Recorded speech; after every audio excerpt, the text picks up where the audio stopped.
എല്ലാവർക്കും എൻ്റെ വിനീതമായ നമസ്കാരം.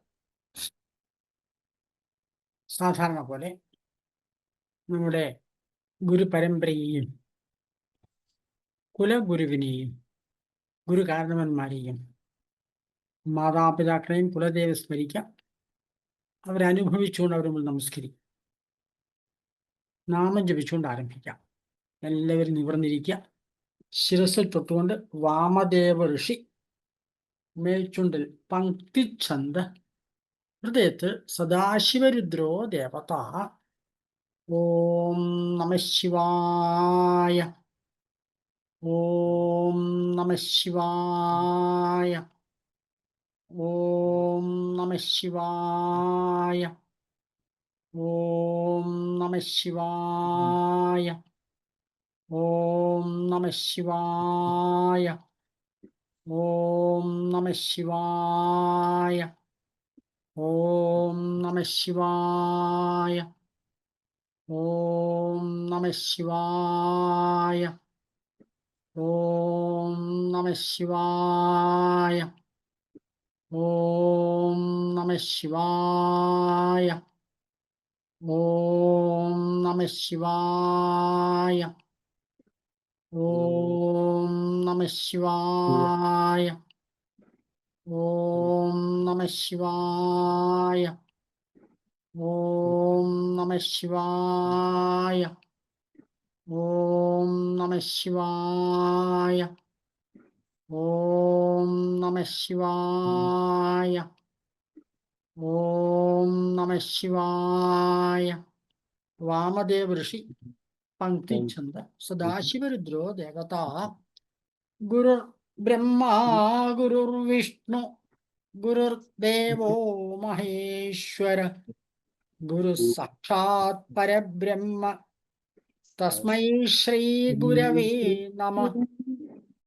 അഖണ്ഡമണ്ഡലാകാരം വ്യാപ്തം യേന ചരാചരം തത്പദം ദർശിതം യേന തസ്മൈ ശ്രീ ഗുരവേ നമഃ.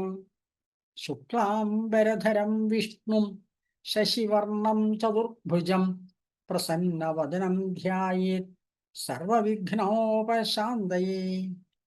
വക്രതുണ്ഡമഹാകായ സൂര്യകോടിസമപ്രഭ നിർവിഘ്നം കുരു മേ ദേവ സർവകാര്യേഷു സർവദാ.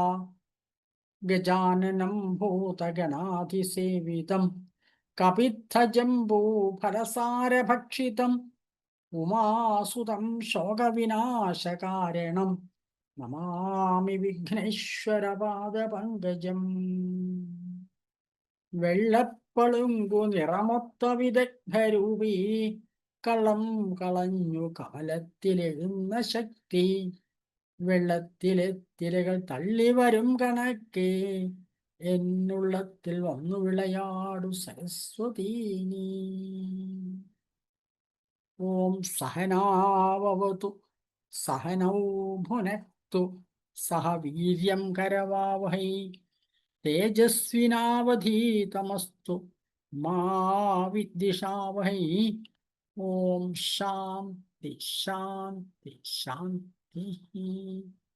എല്ലാവർക്കും എൻ്റെ വിനീതമായ നമസ്കാരം. നമ്മൾ കഴിഞ്ഞ മൂന്നാമത്തെ ക്ലാസ്സാണ്. കഴിഞ്ഞ 2 ക്ലാസ്സുകളിലായിട്ട് സാമാന്യ സംസ്കാരത്തിൽ എന്താണ്, അതിന് പ്രാധാന്യം എന്താണ് നമ്മൾ പറഞ്ഞു കഴിഞ്ഞു. ഇനി നമുക്ക് നല്ല ക്രിയകളിലേക്ക് പ്രവേശിക്കും. അതിലെ ജ്ഞാനകാന്ഡം കഴിയും, കർമ്മകാന്ഡത്തിലേക്ക് പ്രവേശിക്കും. എങ്ങനെയാണ് ചെയ്യുക? ഇത് ഞാൻ പ്രധാനമായിട്ടും ചെയ്യിപ്പിക്കാൻ നമ്മൾ പഠിക്കണം. അതിന് നോക്കി വായിച്ചാൽ മതി. ആരും ഇത് കാണാതെ പഠിക്കാൻ ശ്രമിക്കുകയേ വേണ്ട. പക്ഷെ വായിക്കാൻ നമ്മൾ സംശയം വായിക്കാനും അതിന് സംശയരഹിതമായിട്ട് നടത്തി കൊടുക്കാൻ നമുക്ക് പറ്റണം. അങ്ങനെ പുരോഹിതൻ സ്വയം ചെയ്യുന്നവൻ സാധകനാണ്. പുരോഹിതൻ എന്ന് പറയുന്നത് മറ്റുള്ളവരെ കൊണ്ട് ചെയ്യിക്കുന്നതാണ്. സമൂഹത്തെ മൊത്തം മുന്നോട്ട് നയിക്കുന്നതാണ്. സമാജത്തെ മുൻപോട്ട് നയിക്കുന്നവൻ പുരോഹിതൻ. മുൻഭാഗത്തുനിന്ന് നയിക്കുന്നു. പുരോഭാഗത്തേക്ക് നയിക്കുന്നവൻ പുരോഹിതൻ. അപ്പൊ അതുകൊണ്ട് നമ്മൾ പൗരോഹിത്യമാണത്. ശരിക്കും പുരോഹിതന്റെ റോളാണ്. മറ്റുള്ളവർ ചെയ്യിക്കും. അപ്പൊ അതുകൊണ്ട് എന്ത് വേണം? സ്വയം ചെയ്യുന്ന സമയത്ത് കുറച്ചൊക്കെ തെറ്റിയാലും വലിയ പ്രശ്നമൊന്നും ഉണ്ടാവില്ല. ചെയ്യിക്കുന്ന സമയത്ത് ആ ചെയ്യിക്കുന്ന സംശയരഹിതമായ രീതിയിൽ ചെയ്യിക്കാൻ നമുക്ക് കഴിയണം. അതാണ് ഇതിന് പ്രധാനമായിട്ട് ശ്രദ്ധിക്കേണ്ടത്. അപ്പൊ നമുക്ക് മെല്ലെ നമ്മുടെ ഈ ഇന്ന് എടുക്കുന്ന പുംസവന സംസ്കാരക്രിയ, ഒരു ഗർഭാധാനത്തെ പറ്റി കഴിഞ്ഞ പ്രാവശ്യം വിശദമായിട്ട് പറഞ്ഞു. ഗർഭാധാനം കഴിഞ്ഞ് ഗർഭമുണ്ടെന്ന് സ്ഥിരീകരിച്ച്, ഇപ്പം പ്രത്യേകിച്ച് സ്ഥിരീകരിക്കാൻ എളുപ്പം. അങ്ങനെ എത്ര ദിവസമായി പ്രായമെങ്കിൽ പെട്ടെന്ന് കണ്ടുപിടിക്കാൻ കഴിയും. എന്നിട്ട് 3 മാസത്തിനുള്ളിലാണ് ചെയ്യേണ്ടത്. 3 മാസം വരെയാണ് ചെയ്യുക സാധാരണ. 3-ാം മാസത്തിലാണ് ചെയ്യുക. കാരണം 3-ാം മാസം പ്രത്യേകത 4 മാസത്തിന് മുൻപേ അടിച്ച് 4 മാസം, ചിലർ 4 മാസത്തിന് ചെയ്യാറുണ്ട്. പക്ഷെ നല്ലത് 3-ാമത്തെ മാസം ചെയ്യുന്നതാണ്. എന്തുകൊണ്ടെന്ന് പറഞ്ഞാൽ ശരീരം ഗർഭാധാനം കഴിഞ്ഞാൽ ശുക്ലരേതസ്സുകൾ സംയോഗം കൊണ്ട് ആദ്യത്തെ ആ ഭ്രൂണത്തിന് തുടക്കം ഉണ്ടാവും. അത് മെല്ലെ ആദ്യ ഭാഗം ഉണ്ടാവുന്നത് അതിൻ്റെ നാഡീവ്യൂഹങ്ങളാണ്. സുഷുമ്നാ നാഡി, നട്ടലിന്റെ ഭാഗവും സുഷുമ്നാ നാഡിയും തുടർന്ന് നാഡീവ്യൂഹങ്ങൾ ആദ്യം ഉണ്ടാകുന്നത്. അതിൻ്റെ ചുറ്റുമാണ് ശരീരം ഉണ്ടാകുന്നത്. അപ്പോൾ 3 മാസം നാഡീവ്യൂഹങ്ങളുടെ പ്രവർത്തനം മിക്കവാറും തീരും. എന്നിട്ട് രസം. അപ്പോൾ അങ്ങനെ വരുന്ന സമയത്ത് ആണിത് ചെയ്യുക. നാഡീവ്യൂഹങ്ങളിലേക്കുള്ള ഔഷധ സേവയാണ്. ആ നാഡീവ്യൂഹങ്ങൾ സ്വാധീനിക്കുക. കാരണം നാഡികളാണ് മനുഷ്യന് ബലം വേണ്ടത്. നാഡീബലമാണ് വേണ്ടത്. പ്രാണശക്തി നാഡികളിലൂടെയാണ് യാത്ര സഞ്ചരിക്കുന്നത്. അങ്ങനെ ആ നാഡി എന്ന് പറയുന്നത് ശരിക്കും നമ്മൾ ഓപ്പറേറ്റ് ചെയ്ത നാഡിയൊന്നും കാണില്ല. കാരണം പ്രാണശക്തി സഞ്ചരിക്കുന്ന വഴിയാണത്, കറണ്ട് സഞ്ചരിക്കുന്നത് പോലെ. അപ്പൊ അത് വിദ്യുശക്തി കറണ്ടായിട്ട്, കാരണം ഒഴുകി പോവുകയാണ്. ആ ഒഴുകുന്ന സമയത്ത് അതുണ്ട്, അത്രയേ ഉള്ളൂ. അപ്പൊ അങ്ങനെ ആ നാഡീവ്യൂഹങ്ങൾ പൂർണ്ണമായിട്ട് വികാസം പ്രാപിക്കുന്ന 3-ാമത്തെ മാസത്തിലാണ്. ആ സമയത്താണ് ഈ ക്രിയ ചെയ്യുന്നത്. ഇത് പ്രധാനമായിട്ടും ഔഷധ അവഘ്രാണനം എന്നൊരു ചടങ്ങ് നടക്കുന്നു. മരുന്ന്, വളരെ വിശിഷ്ടമായിരിക്കുന്ന 2 തുള്ളി മരുന്ന് മൂക്കിലേക്ക് ഇട്ടിക്കുക, വലത്തെ മൂക്കിലേക്ക് ഇട്ടിക്കുക. അങ്ങനെ സംഭവത്തിലേ ഉള്ളൂ. പക്ഷെ കേവലം ഒരു ഔഷധം മാത്രമല്ല, അതിൻ്റെ ഉള്ളിൽ മന്ത്രസ്പന്ദനങ്ങളിലൂടെയാണ് ഒഴിക്കുന്നത്, സങ്കല്പത്തോടെ ചെയ്യുന്നു. ആ സങ്കല്പം ഒരു പ്രധാന ഘടകമാണ്. അതാണ് ഈ പുംസവന കർമ്മത്തിന്റെ ക്രിയ. കർമ്മകാണ്ഡ ഭാസ്കർ തയ്യാറാക്കിയ ഇതനുസരിച്ച് ക്രിയ നടത്തുന്നത്. അതിന് മന്ത്രങ്ങൾ അതാണ് ഉപയോഗിക്കുന്നത്. അപ്പൊ അതിനകത്ത് ഏത് ക്രിയ നമ്മൾ ചെയ്യുന്ന സമയത്ത് ഒരു അന്തരീക്ഷം ശുദ്ധമാക്കണം. ഒരു അന്തരീക്ഷം ശുദ്ധമാവാതെ ഒന്നും ചെയ്യരുത്. മാത്രമല്ല, നമുക്കറിയാം ഒരു വ്യക്തി ജനിക്കുന്നതിന് മുൻപേ ആ സൃഷ്ടിയിൽ ഗർഭാശയത്തിൽ ആദ്യത്തെ സ്പന്ദനം ഉണ്ടാകുന്ന മുമ്പേ അച്ഛൻ്റെ അമ്മയുടെ ഭാഗമായിരുന്നു. അവരുടെ മുഴുവൻ ഗുണദോഷങ്ങൾ ഈ കുഞ്ഞിലുണ്ട്. ആ കുഞ്ഞ് ജനിക്കുന്ന സമയത്ത് മുജ്ജന്മത്തിൽ പൂർവികർ ചെയ്തിരിക്കുന്ന പാപങ്ങളുടെ ദോഷം നശിക്കണം. പുണ്യം മാത്രമേ മുന്നോട്ട് പോകാവൂ. ആ പാപങ്ങൾ നശിക്കാൻ ഏറ്റവും നല്ല മന്ത്രം ഗായത്രി മന്ത്രം. സുകൃത ഹോമത്തിൽ ഉപയോഗിക്കുന്ന മന്ത്രമാണ്. പുണ്യം ഉണ്ടാക്കാൻ ഉപയോഗിക്കുന്ന മന്ത്രമാണ് ഗായത്രി മന്ത്രം. പാപം തീർന്നെങ്കിലേ സുകൃതം ഉണ്ടാവുള്ളൂ. അപ്പം പാപം തീരാൻ നല്ലത് ഗായത്രി മന്ത്രമാണ്. ചെറിയൊരു ഗായത്രി ഹോമം നമ്മൾ ചെയ്യും, ഗായത്രി യജ്ഞം.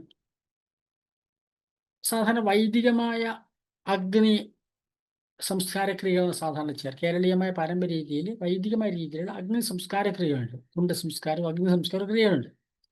അത് ചെയ്ത് അതിലേക്ക് ഈ മന്ത്രങ്ങൾ ആഹുതി ചെയ്ത് എന്നിട്ടാണ് എല്ലാ ക്രിയകളും നടത്താറ്. പക്ഷെ ഇവിടെ നമ്മൾ കുറച്ചുകൂടി അഡ്വാൻസ് ആയിട്ട് കാര്യങ്ങൾ ചെയ്യുന്ന സമയത്ത് ഗായത്രി യജ്ഞം, ഒരു ഹോമം, ഗായത്രി യജ്ഞം എന്ന് പറഞ്ഞ ഗായത്രി ഹോമം ഒരു ചെറിയ ക്രിയ നടത്തുന്നു, വലിയ ക്രിയ നടത്തുന്നു. പക്ഷെ ഗായത്രി മന്ത്രത്തിന് പ്രാധാന്യം കൊടുത്തുകൊണ്ട് ഗായത്രി മന്ത്ര സ്പന്ദനങ്ങൾ അവിടെ അന്തരീക്ഷം സൃഷ്ടിക്കാൻ വേണ്ടിയിട്ടാണ് അത് ചെയ്യുന്നത്. അത് കോമണാണ്. നമ്മൾ ഏത് സംസ്കാരക്രിയ ചെയ്യുമ്പോഴും നാം പ്രചരിപ്പിക്കുന്നത് ഇത് വേണം, നിർബന്ധിക്കണം. അതിനുവേണ്ട വസ്തുക്കൾ ചെയ്ത് കഴിഞ്ഞ ശേഷം ഞാൻ വിശദീകരിച്ച് കഴിഞ്ഞ ശേഷം പറയാം. പിന്നെ മിക്കവാറും ആ ഗായത്രി യജ്ഞത്തിൻ്റെ ഭാഗം എടുക്കാനേ സമയം ഉണ്ടാവുള്ളൂ, എടുക്കാം. അപ്പോൾ ഒരു വിളക്ക് വേണം, ഒരു ചെറിയ ഹോമകുണ്ഡം വേണം. ഹോമകുണ്ഡത്തിനകത്ത് 8-16 ഇഷ്ടികയുണ്ട്. ഒരു ചതുരശ്രമായിരിക്കണം ഹോമകുണ്ഡം. അപ്പോൾ 8 ഇഷ്ടിക കൊണ്ട് ഹോമം ഉണ്ടാകും. ചെറിയ ഹോമമേ ഉള്ളൂ, വലിയ ഹോമമൊന്നുമില്ല. ഗണപതി ഹോമം വലിയ ഹോമമൊന്നുമല്ല. അതുകൊണ്ട് ചെറിയൊരു 8 ഇഷ്ടിക കൊണ്ട് അതിനകത്ത് മണലൊക്കെ നിറച്ച് വെക്കാം, മണ്ണോ. അല്ലെങ്കിൽ ഹോമത്തിലെ പാത്രം വാങ്ങിക്കാൻ കിട്ടും. ചെറുതും വലുതുമായ പാത്രങ്ങൾ പലതരം കിട്ടും. മണ്ണ് കൊണ്ട് പാത്രം വാങ്ങിക്കാൻ കിട്ടും, ഇരുമ്പ് കൊണ്ട് കിട്ടും. ഈ അഗ്നിഹോത്രം ചെയ്യുന്നവരുടെ അടുത്തൊക്കെ പോയി കഴിഞ്ഞാൽ അവർ ഒരു ചെമ്പിൻ്റെ പാത്രം, ഹോമപാത്രം ഉണ്ടാവും. വേൾഡ് ഗായത്രി പരിവാറിൻ്റെ അവരുടെ കോണ്ടാക്ട്സിൽ അവർ ഇരുമ്പ് കൊണ്ട് ഹോമം മാത്രം ഉണ്ടാകും. അല്ല, അതുകൊണ്ട് നമ്മളൊന്നും ഉണ്ടാക്കണം, അത്രയേ ഉള്ളൂ. കേരളത്തിൽ മിക്കവാറും കല്യാണ മണ്ഡപങ്ങളിൽ ഹോമം ചെയ്യാൻ ഒരു ഇരുമ്പ് കൊണ്ട് ചട്ടിയുണ്ട്, ഒരു ചതുരശ്രമായിരിക്കുന്ന ഒരു പാത്രം സൂക്ഷിക്കാറുണ്ട്. എപ്പോഴും എന്തായാലും അതിൻ്റെ ഉള്ളിൽ ചതുരശ്രമായിരിക്കാം. അതാണ് നിർബന്ധം. ഹോമകുണ്ടത്തിന് ഉള്ളിൽ ചതുരശ്രമായിരിക്കാം, നമ്മൾ നിർബന്ധിക്കണം. കേരളത്തിൽ ഈ സാഹചര്യം ഏറ്റവും നല്ലത് ഇഷ്ടികയോട് 8 ഇഷ്ടിക അത് കൃത്യമായി വെച്ചാൽ ഉള്ളിൽ സമചതുരമായിരിക്കാം. 8 ഇഷ്ടിക കൃത്യമാണ്. നല്ല അളവ് കൃത്യമായിരിക്കുന്ന ഇഷ്ടികയാണെങ്കിൽ അത് കൃത്യമായിരിക്കും. അത് പിന്നെ ഹോമദ്രവ്യത്തിന് നമുക്ക് ഇവിടെ സാധാരണ നെയ്യ് ഉപയോഗിക്കാം, എള്ള് ഉപയോഗിക്കാം. ഗായത്രി ചെയ്യുന്നത് എള്ള് ഉപയോഗിക്കും, അത് നല്ലത്. പിന്നെ സാധാരണ അഗ്നിഹോത്രം ചെയ്യുന്ന ആൾക്കറിയാം, നമ്മൾ കണ്ടിട്ടുണ്ടാവും, ഹോമദ്രവ്യം വാങ്ങിക്കാൻ കിട്ടും. വേൾഡ് ഗായത്രി പരിപാടി എല്ലാ ഗ്രൂപ്പിലും എല്ലാം ഓർഡർ ചെയ്താൽ കിലോ കണക്കിന് നമുക്ക് അയച്ചു തരും. അത് ഉപയോഗിക്കാവുന്നതാണ്. ഒരു ഔഷധ കൂട്ടാണത്. ഔഷധങ്ങൾ അടങ്ങുന്ന സ്പ്രേ വസ്തുക്കൾ ചേർന്ന സാധനമാണ് ഹോമദ്രവ്യമായിട്ട് വരുന്നത്. ഇങ്ങനെ എന്തെങ്കിലും ഉപയോഗിക്കാം. ഒന്നും കിട്ടിയില്ല, നാളികേരം ഹോമിക്കാം. ഇതൊന്നും അറേഞ്ച് ചെയ്യാൻ പറ്റിയില്ലെങ്കിൽ കേരളത്തിൽ ഏറ്റവും സുഖം നാളികേരമാണല്ലോ, ഉപയോഗിക്കാം. കുറച്ച് നെയ്യ് വേണം ഹോമിക്കാൻ, ഹോമം ഉണ്ടാവാൻ. പിന്നെ കുറച്ച് പുഷ്പാക്ഷരങ്ങൾ വേണം. ബാക്കി കാര്യങ്ങൾ നമ്മൾ അവസാനം വഴി പോലെ പറയാം. അപ്പം വിളക്കാകുമ്പോൾ വിളക്കിനകത്ത് എണ്ണയും തിരിയും തീപ്പെട്ടിയും ഒക്കെ ഇടുന്നുണ്ട്. അപ്പോൾ ശരിയുള്ളൂ, കാരണം വെറുതെ വിളക്ക് മാത്രം പോരാ. ആദ്യം ഒരു സ്ഥലം സുഖമായിട്ട് ഇരിക്കാൻ വേണ്ടി ചുറ്റും എല്ലാവരും ഇരിക്കുക.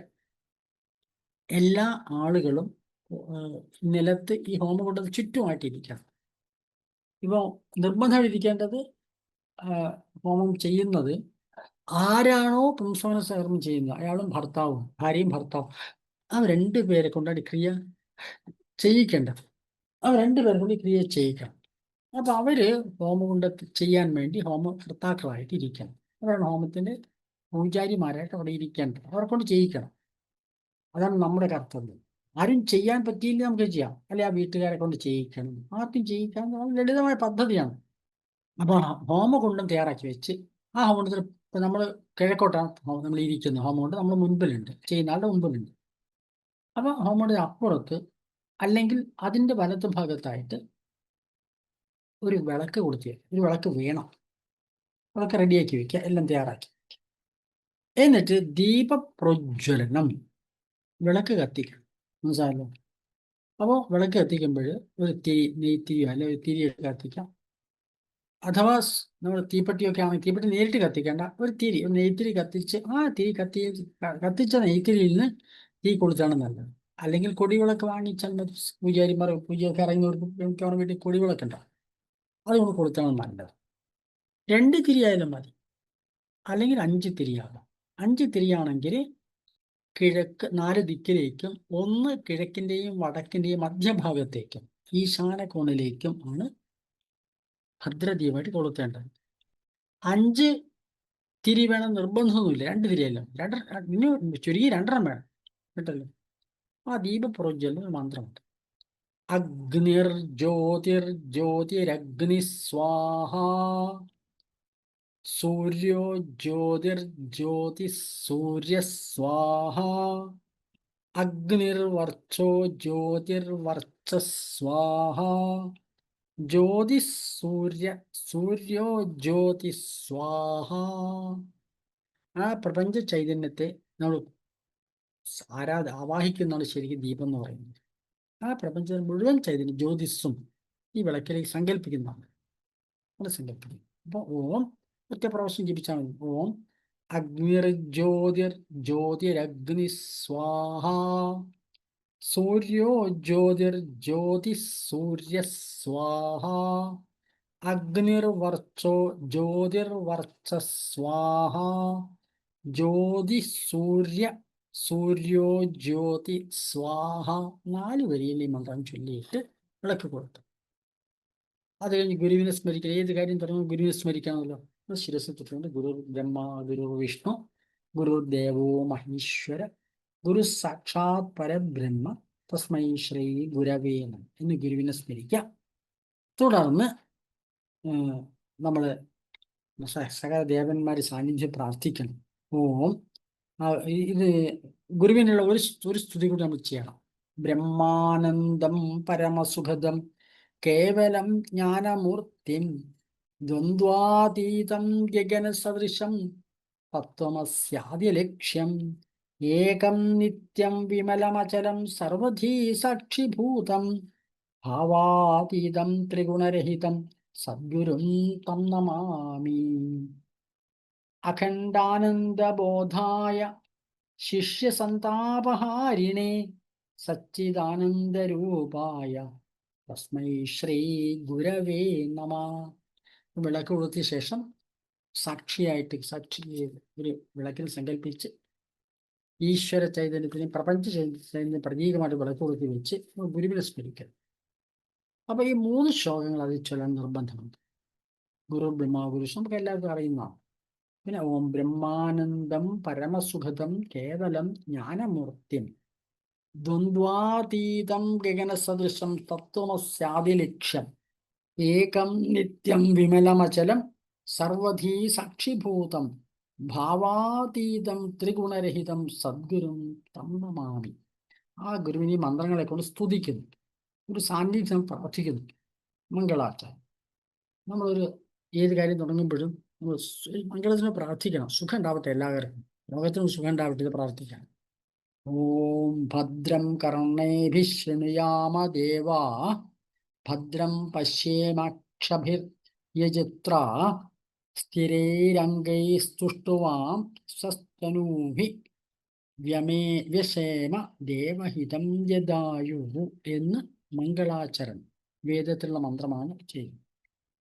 പിന്നെ നമ്മൾ സാധാരണ പോലെ മിക്കവാറും എനിക്ക് തോന്നുന്നു മിക്കവാറും അധികവും പൂജാ ക്ലാസ്സൊക്കെ വന്നവരായതുകൊണ്ട് ആ ചമനം മിക്കവാറും അറിയാം. എന്താണെന്ന് കുറച്ച് ആരെങ്കിലും പുതിയ ആൾക്കാരുടെ അവർക്ക് വേണ്ടി അത് എടുക്കാം. ആ ചമനത്തിന് നമ്മൾ ഒരു പാത്രത്തിൽ വെള്ളം ഒരു സ്പൂൺ കൈയിൽ കരുതണം. വലത് കൈയിൽ ഒരു തുള്ളി വെള്ളം എടുത്ത് ഓം ഭൂ ഋഗ്വേദാത്മനെ ബ്രഹ്മണേ വലത് കൈയിൽ ഇതാണ് മറ്റേ നമ്മൾ സാധാരണ ജലമെടുക്കേണ്ട മുദ്ര, ഗോമുഖി എന്നതിൻ്റെ പേര്. ഈ ഗോമുഖി മുദ്രയിൽ ജലമെടുത്ത് ഒരു തുള്ളി വെള്ളം എടുക്കാൻ പാടില്ല. അത് ഈ ഒരു ജലപാത്രത്തിൽ ജലം കരുതണം. അതിന് ഒരു തുള്ളി വെള്ളം എടുത്ത് വലത് കൈയിൽ ഗോമുഖി മുദ്ര എടുത്ത് പറയാം. ഈ മന്ത്രം ജപിച്ച് കുടിക്കണം. ഓം ഭൂ ഋഗ്വേദാത്മനെ ബ്രഹ്മണേ സ്വഹ കുടിക്കാം. വീണ്ടും ഒരു തുള്ളി വെള്ളം എടുത്ത് ഓം ഭുവ യജുർവേദാത്മനെ വിഷ്ണവേ സ്വഹ കുടിക്കാം. മൂന്നാമതായിട്ട് ഓം സ്വ സാമവേദാത്മനെ രുദ്രായ സ്വാഹ എന്ന് 3 ദിവസം കുടിക്കാം. പിന്നെ കൈ കഴുകണം. കൈ നനച്ചിട്ട് വലത് ചെവിടത്തോട്ട് ഓം ഭൂർഭുവസ്വരോം അഥർവംഗീരസേഭ്യോ നമ എന്ന് തുടയ്ക്കുക. വലത്തുനിന്ന് ഇടത്തോട്ട് തുടയ്ക്കണം.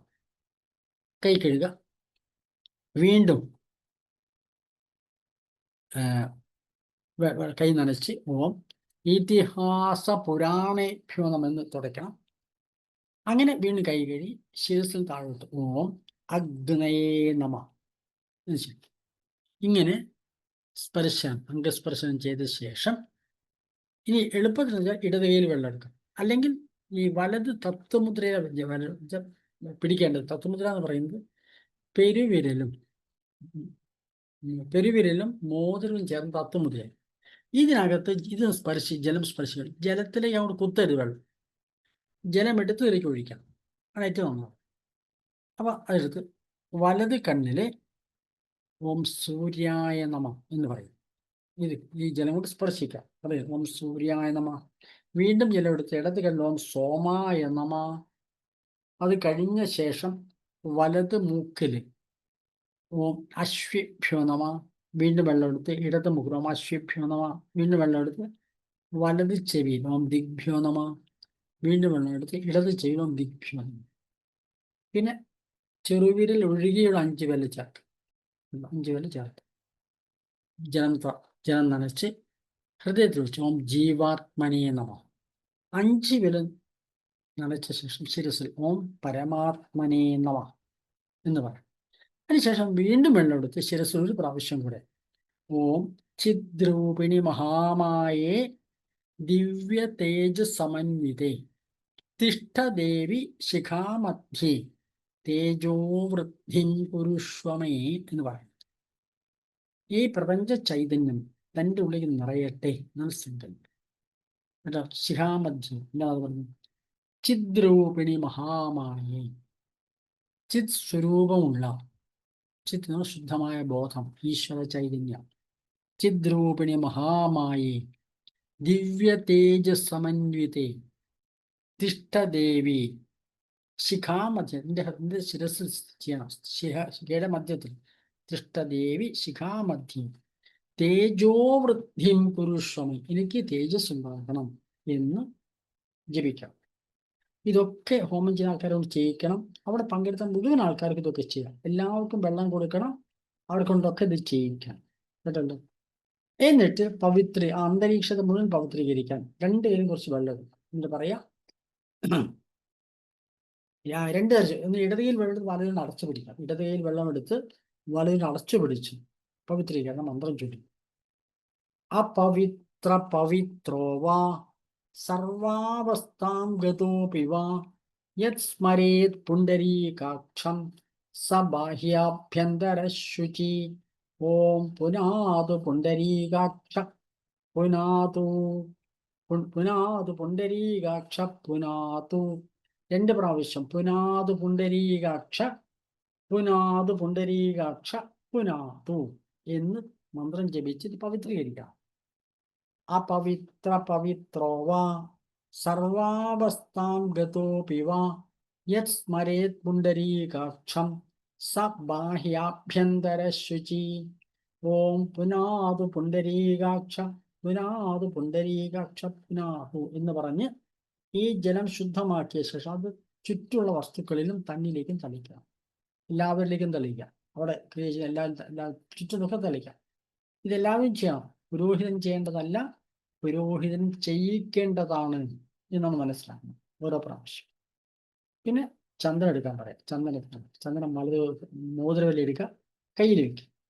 എന്നിട്ട് പറയാം, ചന്ദനസ്യ മഹത് പുണ്യം പവിത്രം പാപനാശനം ആപദാം ഹരതേ നിത്യം ലക്ഷ്മി തിഷ്ഠതി സർവദാ. ചന്ദനധാരണത്തിലൂടെ ലക്ഷ്മിയുടെ അനുഗ്രഹം ഉണ്ടാവുന്നതാണ് സങ്കല്പം. അപ്പോൾ ഭാര്യയും ഭർത്താവും ഇരിക്കുന്നത് അവർ തമ്മിൽ പരസ്പരം തൊട്ടു കൊടുക്കാൻ പറയാം, അല്ലെങ്കിൽ സ്വയം തൊട്ടാൽ മതി. എല്ലാവരും പരസ്പരം തൊടാൻ പറയുമ്പോൾ കേരളീയ സാമൂഹ്യ അന്തരീക്ഷം അത് ശരിയാവില്ല. ഭാര്യയും ഭർത്താവും ഹോമം ചെയ്യുമ്പോൾ രണ്ടുപേരും ഒന്നിച്ചിരിക്കും, ഭാര്യയും ഭർത്താവും ഇരിക്കണം. അപ്പോൾ അവർ തമ്മിൽ പരസ്പരം സ്നേഹത്തിന്റെ പ്രതീകമായിട്ട് പരസ്പരം ചന്ദനം ചോദിക്കാം കേട്ടോ. അല്ലെങ്കിൽ ബാക്കി എല്ലാവരും സ്വന്തം നെറ്റിയിലത്തോടെ. ചന്ദനസ്യ മഹത്പുണ്യം പവിത്രം പാപനാശനം ആപദാം ഹരതേ നിത്യം ലക്ഷ്മി തിഷ്ഠതി സർവദാ. ഇത്രയും കൈയൊന്ന് കഴുകി കയ്യിൽ കുറച്ച് പുഷ്പാക്ഷരങ്ങൾ എടുക്കാം. പുഷ്പാക്ഷരം എടുക്കാം. ഉണങ്ങലരിയും നെല്ലും കൂടി ചേർന്നാണ് പുഷ്പാക്ഷരം. അല്ലെങ്കിൽ ഉണങ്ങലരിയോ പച്ചരിയോ അതിൽ കുറച്ച് കുങ്കുമം ചേർത്ത അല്ലെങ്കിൽ മഞ്ഞപ്പൊടി ചേർത്ത അക്ഷരം എടുത്ത് പറയും. ജലഗന്ധ പുഷ്പാക്ഷരങ്ങൾ എല്ലാം കൂട്ടിയത്. അതായത് കുറച്ച് ജലവും തീർച്ച ജലവും ഒക്കെ എടുക്കണം. ചന്ദനവും എല്ലാം എടുത്ത് ജലം, ചന്ദനം, ഗന്ധം, ചന്ദനം, പുഷ്പാക്ഷരം എല്ലാം കൂട്ടിയെടുത്ത് ഇടത് കൈയിൽ വെച്ച് വലതു കൈ അടച്ചു പിടിച്ച് ചൊല്ലുക. ഓം പൃഥ്വിത്വയാ ധൃതാ ലോകേ ദേവി ത്വം വിഷ്ണുനാ ധൃത ത്വം ച ധാരയമാം ദേവി പവിത്രം കുരുചാസനം എന്ന് പുഷ്പാക്ഷരം ശുദ്ധീകരിച്ച് ആ പുഷ്പാക്ഷരം ഭൂമിയെ പൂജിക്കുക. തൻ്റെ മുൻപിൽ ആ പുഷ്പം സങ്കല്പിച്ച് ഭൂമിയെ തൊട്ട് വന്ദിക്കണം. നാം ഇരിക്കാൻ പോകുന്ന ഭൂമിയോട് അനുവാദം വാങ്ങിക്കണം. ആ ഭൂമിയെ പൂജിക്കണം. പൃഥ്വി പൂജനം എന്ന് പറയുന്നത്. ഓം പൃഥ്വിത്വയാ ധൃതാ ലോകേ ദേവി ത്വം വിഷ്ണുനാ ധൃത ത്വം ച ധാരയമാം ദേവി പവിത്രം കുരുചാസനം. പ്രപഞ്ചത്തെ ധരിച്ചിട്ട് വിഷ്ണുവാണ് സങ്കല്പമുണ്ട് കേട്ടോ. ആ വിഷ്ണുവിനെ പ്രാർത്ഥിക്കുകയാണ്. ദേവി ത്വം വിഷ്ണുനാ ധൃത ത്വം ച ധാരയമാം ദേവി പവിത്രം കുരുചാസനം. പിന്നെ അപ്പോൾ ഇത് തയ്യാറെടുപ്പാ. ഒരു ഹോമത്തിനും തയ്യാറെടുക്കാൻ താൻ ശുദ്ധീകരിക്കുന്നു, താൻ ഈ ക്രിയ ചെയ്യാൻ പോകുന്ന ഭൂമിയെ പൂജിക്കുന്നു, അനുവാദം വാങ്ങിക്കുന്നു. അത് കഴിഞ്ഞ ശേഷം ഗായത്രി യജ്ഞമാണ്. അപ്പോൾ തയ്യാറാക്കി യജ്ഞവിധി. ആ യജ്ഞവിധിയിലും പിന്നെ നമ്മളിതിൽ ഇരിക്കേണ്ടതൊക്കെ അതുകൊണ്ട് അവിടെയൊക്കെ ശുദ്ധീകരിക്കണം. ഈ പവിത്രോവാന്ന് മന്ത്രമൊക്കെ ജപിച്ചൊക്കെ ശുദ്ധീകരിക്കും. എന്നിട്ട് തയ്യാറാക്കി വെച്ച യജ്ഞവേദിയിൽ യജ്ഞം ആരംഭിക്കണം. യജ്ഞം വലിയ യജ്ഞമൊന്നുമല്ല, ചെറിയൊരു ക്രിയ, ഒരു അഗ്നി ക്രിയ അത്രയേ ഉള്ളൂ. അപ്പോൾ ഗായത്രി യജ്ഞം തയ്യാറാക്കി വെച്ച യജ്ഞവേദിയിൽ യജ്ഞം ആരംഭിക്കുക. അപ്പോൾ അവിടെ ഹോമകുണ്ടൊക്കെ തയ്യാറാക്കി വെക്കണം, വസ്തുക്കളൊക്കെ റെഡിയാക്കി തയ്യാറാക്കി വെക്കണം. വിളക്ക് അവിടെ കത്തുന്നുണ്ട്, നേരത്തെ കത്തിച്ച് വെച്ചു. എല്ലാം സുഖമായിട്ട് നമ്മൾ നോക്കി വെക്കണം, മനസ്സിലാക്കി ഉൾക്കൊള്ളുക, അന്തരീക്ഷത്തിൽ ഉൾക്കൊള്ളുക. നല്ല ഇരിപ്പിടത്തിൽ വേണം ഇരിക്കാൻ, പുല്ലുപായൊന്നും ഇരിക്കരുത്. ഇരിക്കാൻ പറ്റിയ, സുഖമായിട്ട് ഇരിക്കാൻ പറ്റിയ സ്ഥലത്ത് വേണം ഇരിക്കാം. അപ്പോൾ ആദ്യമായിട്ട് തീർച്ചയുണ്ടാകും. ഒരു കിണ്ടിയിലോ അല്ലെങ്കിൽ ഒരു പാത്രത്തിലോ വെള്ളം വേണം, കേട്ടല്ലോ. അവിടെ നമ്മൾ സാധാരണ പവിത്ര ഇട്ടാണ് ഈ വൈദിക ക്രിയ, ഒരു പവിത്രം ഉണ്ടാകും. അപ്പോൾ പവിത്രം ഉണ്ടാക്കാൻ നമ്മൾ അതിൻ്റെ വീഡിയോ തരാം, എങ്ങനെ പവിത്രം ഉണ്ടാക്കണം. അത് വലത് മുതൽ പവിത്രമാണ്. ഇങ്ങനെ ചെയ്യേണ്ടത്. കൈ കഴുകി, കൈ ഒന്ന് കഴുകിയ ശേഷം അവിടെ പവിത്രമിട്ട് ചന്ദനം, പൂവ്, അക്ഷതം, ഇങ്ങനെ കുറേശ്ശെ 2 പൂവ്, ഒരു ചന്ദനജലം, പിന്നെ വെറും അക്ഷതം എന്നിവ കൂട്ടിയെടുത്ത് അത് താഴെ വെച്ച വെള്ളം നിറച്ച കിണ്ടി അല്ലെങ്കിൽ മറ്റു പാത്രം അവിടെ വയ്ക്കുക. ചന്ദനം, പൂവ്, അക്ഷതം എന്നിവ കൂട്ടിയെടുത്ത് ഇത് എല്ലാം എടുത്തിട്ട് ഒരു സ്ഥലത്ത് വയ്ക്കുക. തൻ്റെ മുൻപിലെടുത്ത് വെച്ച ശേഷം അതിന് മുകളിൽ ജലം നിറച്ച പാത്രം വയ്ക്കുക. എന്നിട്ട് വീണ്ടും അക്ഷതം, ചന്ദനം, പൂവ് എന്നിവ കൂട്ടിയെടുത്ത് പ്രാർത്ഥിക്കുക.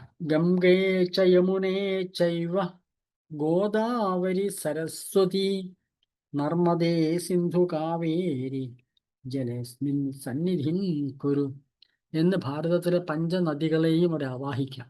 ആ നദികൾ ചൈതന്യം തന്നെയാണ് ഈ കിണ്ടിയിലെ വെള്ളത്തിന് സങ്കല്പിക്കണം, കേട്ടല്ലോ.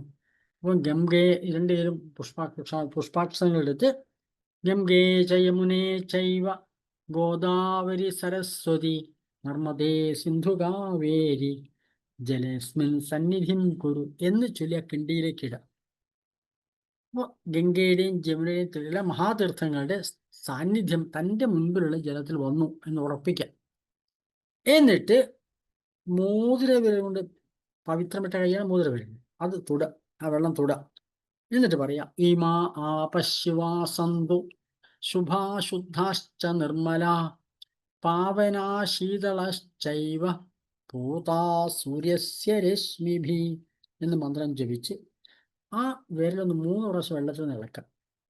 അതിനുശേഷം കിണ്ടിയിലാണെങ്കിൽ കിണ്ടിയുടെ വാലുണ്ടല്ലോ, അതിൽ കുറച്ച് വെള്ളം ചരിച്ചിട്ട് കുറച്ച് വെള്ളം എടുത്ത് കിണ്ടിയിലേക്ക് തന്നെ ഒഴിക്കാം.